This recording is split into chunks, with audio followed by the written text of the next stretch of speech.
बोली बोली शंकर भगवान की जय। तोहरा कांवर के हो बोला का तोहरा कांवर के हो नया नया कांवर तैयार बड़ुए हमारी दुकान के बाजार बड़ुए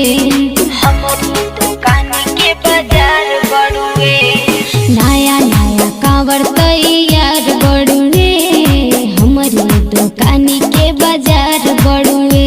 काहे करेलू तू इतना निछावर के हो, काहे करेलू तू इतना निछावर के हो। बोला का भाव बा तोहरा कांवर के हो, बोला का भाव बा तोहरा कांवर के हो। बोली बोली बाबा बासुकीनाथ की जय। बोला का तोहरा कांवर के हो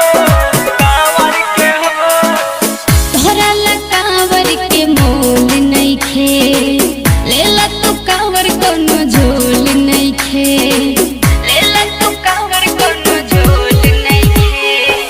हमरा के सुना तू ऐसे न जाना, पैसा खातिर सुना ऐसे जानी ठाना। दे द कांवर हमर बढ़ जाई पावर नु हो, दे द कांवर हमर बढ़ जाई पावर नु हो। बोला का भाव बा तोहरा कांवर के हो, बोला का भाव बा तोहरा कांवर के हो। बोली बोली शंकर भगवान की जय। बोला का तोहरा कांवर के हो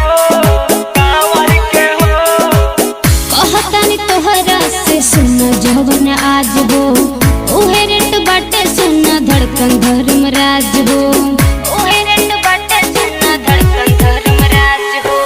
बहन बनाला सुना शुभे शुभे, बतिया के माना सुना ये मनी दू। बोला इमरान के दिहलू हो कादम के हो, टिंकू कोमल के दिहलू हो कादम के हो। बोला का भाव बा तोहरा कांवर के हो, बोला का भाव